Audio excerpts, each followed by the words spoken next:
On va commencer, hein, tout simplement directement avec le nouveau format. Alors, il y a beaucoup de choses qui sont englobées.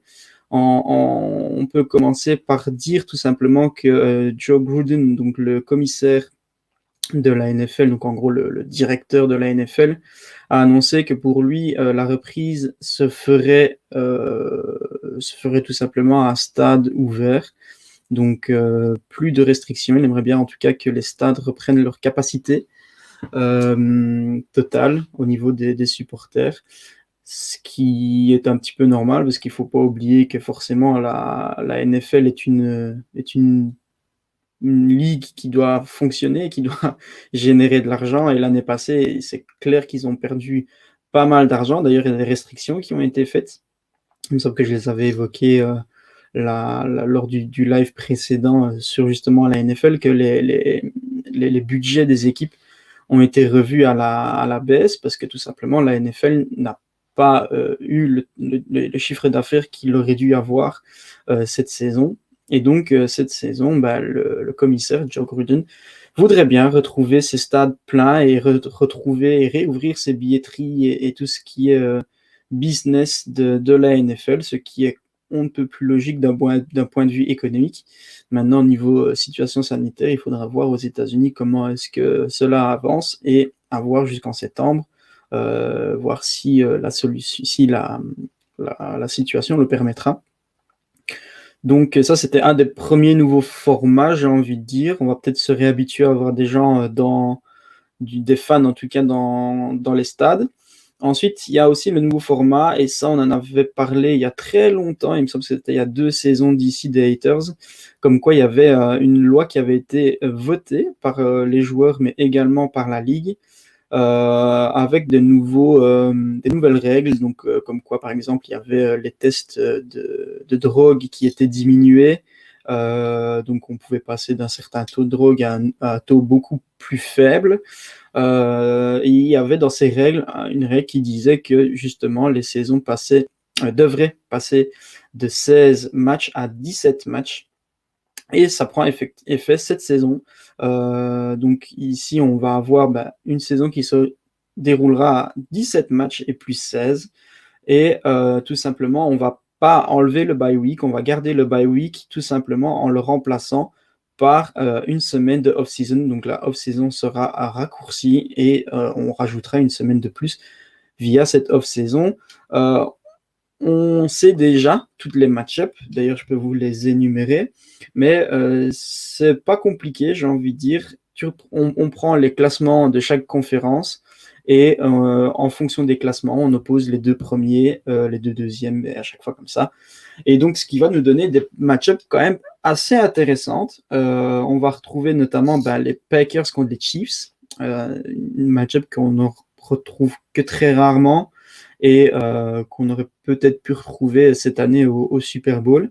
Mais du coup, match-up très intéressant. Les Packers contre les Chiefs. On va retrouver aussi les Bears contre les Raiders, les Vikings contre les Chargers, les Lions contre les Broncos, les Seahawks contre les Steelers, les Rams contre les Ravens, les Cardinals contre les Browns, les Niners contre les Bengals, les Saints contre les Titans, les Buccaneers contre les Colts, les Panthers contre les Texans, les Falcons contre les Jaguars, les Washington Football Team contre les Bills, les Giants contre les Dolphins, les Cowboys contre les Patriots, les Eagles contre les Jets.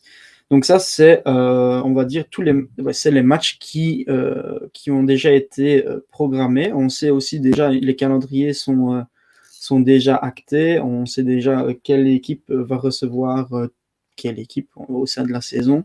Mais une saison qui va se dérouler sur 17 matchs, je dirais que c'est pas plus mal. Parce que du coup, forcément, on aura plus de matchs à se mettre sous la dent, mais ça va aussi permettre aux équipes de mieux se gérer, on va dire, et de moins peut-être compter sur des joueurs en bonne santé. Ici, on va peut-être voir plus justement des franchises qui vont gérer leurs joueurs et justement arriver en playoff avec le moins de joueurs blessés.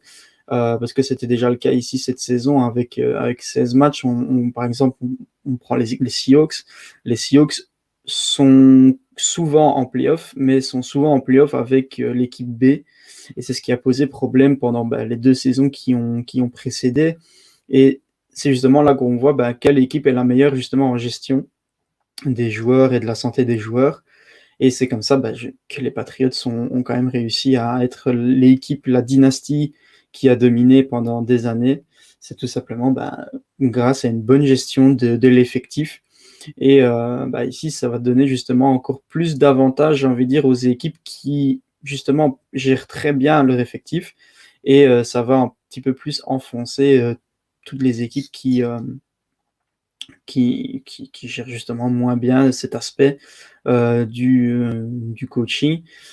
Maintenant aussi, faire attention justement aux matchs. Parfois, on avait par exemple les Dolphins qui ont fait une très bonne saison la saison passée et qui se sont retrouvés cette saison avec un match en moins justement qui leur permettait une victoire qui leur manquait en tout cas pour arriver justement en playoff. Ça peut être aussi des scénarios qui peuvent changer. Moi, je pense juste que ça va se réguler et que ça va être un petit peu comme toutes les saisons. Les équipes vont un petit peu se tirer les cheveux pour savoir qui ira en playoff ou non. Maintenant, moi, j'aurais peut-être préféré rajouter justement aussi à ces 17 matchs, peut-être une autre formule de playoff et de plus passer sur conférence et non au niveau des divisions parce qu'il faut savoir donc du coup que chaque leader de division a sa place en playoff et ensuite c'est au meilleur des résultats et c'est ce qui a fait justement que par exemple les Dolphins n'ont pas été en playoff alors qu'ils avaient un meilleur tout simplement un meilleur bilan que les Washington Football Team qui étaient en bilan négatif. Donc c'est des exemples comme ça qui sont des fois un petit peu injustes pour certaines équipes qui font une très bonne saison et qui ne sont pas forcément récompensées. Donc, justement, c'est peut-être une règle qui devrait être abordée en NFL. On en a déjà discuté un petit peu avec Julien. Certes, il y a du pour, il y a du contre. Ça enlève un petit peu aussi toutes les rivalités au niveau des divisions. On sait très bien que les Steelers sont très rivaux avec les Bengals. Pareil pour les Packers et les Bears. C'est des rivalités qui durent depuis des années et des années. Donc, c'est vrai que le fait d'enlever justement cet aspect de qui gagnera sa division, ça enlèvera peut-être une certaine rivalité, mais au moins on aura vraiment les équipes qui sont les meilleures au final en playoff et ça pourrait amener plus de compétition et plus d'envie à regarder en tout cas les wildcards ou les divisionales où par exemple cette année on avait tout simplement les Washington Football Team qui affrontaient les Buccaneers, il n'y avait pas de match tout simplement parce que forcément les Washington Football Team sont moins performants qu'une équipe des Buccaneers.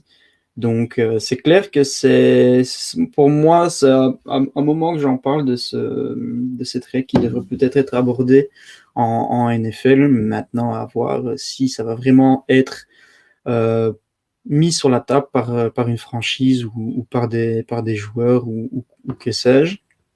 Un autre petit débat qui a eu lieu, et ça j'ai un petit peu hésité et je me posais plein de questions, c'est tout simplement les Chiefs qui ont décidé d'introduire une demande pour légaliser les numéros simples, donc les numéros de 1 à 9, pour tout ce qui est poste de receveur, tight end, DBs et running back. Donc les DBs, c'est là en défense, donc tout ce qui est cornerback et safety, de tout simplement autoriser ces joueurs à porter les numéros de 1 à 9. Alors on sait qu'en collège, il n'y a pas de numéro attribué en fonction des postes. On porte le numéro un petit peu qu'on veut et ça pose aucun problème en collège, donc tout ce qui est NCAA, SEC, etc. etc.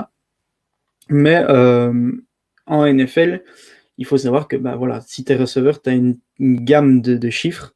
En général, c'est de 10 à 19 et de 80 à 89. Et donc, ça permet aux arbitres de mieux identifier les joueurs, de moins se perdre à qui est en défense et qui est en attaque.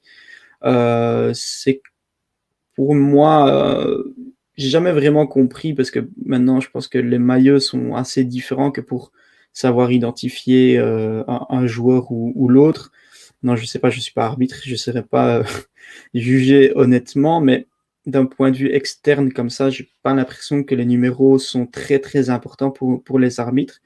Maintenant, j'ai un autre avis qui me dit que, bah, ça fait quand même beaucoup plus professionnel. La NFL a ce côté très, très strict et rudimentaire et je pense que justement le fait de retirer, ces numéros, que tout le monde met un peu le numéro qu'il veut, ça apporterait moins de professionnalisme à la NFL et tout simplement ça ressemblerait peut-être un petit peu trop justement au collège et au football universitaire et on ferait moins ce step en mode, bah, on passe à quelque chose de vraiment sérieux et de très concret, de très, structuré. Donc moi, je suis pas pour, honnêtement. C'est quelque chose qui certes pour certains joueurs, avoir leur numéro et c'est un affectif et donc du coup, on veut porter son numéro parce que, bah, voilà, on peut avoir une pensée en mode, «Ouais, quand je porte tel numéro, je suis meilleur». J'ai envie de dire, c'est qu'un numéro et les joueurs l'ont fait quand même jusqu'à présent. Je pense que c'est pas non plus quelque chose où ils se lèvent tous les matins en sursaut en mode: «Merde, c'est pas mon numéro, c'est pas, le numéro que je voulais». Mais je pense que ouais, c'est quelque chose dès q qui enlèverait peut-être de la crédibilité à la NFL, dans le sens où, c'est quand même quelque chose de très strict et de très structuré au final et d'enlever justement le fait que, bah, tu peux choisir n'importe quel numéro. Ça gâcherait un petit peu, surtout qu'on est habitué à avoir justement les receveurs avec tel ou tel numéro. Si tu mets n'importe quel numéro, ça pourrait encore peut-être apporter à confusion pour certaines personnes qui regardent et qui ne sont pas plus, calées, que ça en football américain. Certes, pour certains joueurs, ça pourra ajouter du style. Je pense notamment à Joe Hayden et Tyrann Mathieu qui sont exprimés sur les réseaux sociaux justement à ce sujet, qu'il voulait tout simplement récupérer ses numéros. Mais Joe Hayden, par exemple, a dit: «Je ne lâcherai pas mon numéro 23». Donc, tu as des joueurs qui supportent le mouvement, mais qui ne sont pas plus que ça impactés. Donc, je pense pas que ça ira plus loin que ça. Maintenant, ça a fait énormément de bruit sur les réseaux sociaux parce que bah, justement, c'est un petit peu une hype autour des numéros. Ça fait un petit peu, comment dire, ça remémore un petit peu certains joueurs, leur époque à l'université pour récupérer leur numéro. Mais je pense que ça n'ira pas plus loin que ça, de plus que l'annonce a été faite un 1er avril. Donc moi, quand j'ai vu ça sur les réseaux sociaux, je me suis dit, bah ouais, c'est un canular un poisson d'avril de la part des comptes fans ou quoi que ce soit. Mais non, c'était vraiment quelque chose de réel.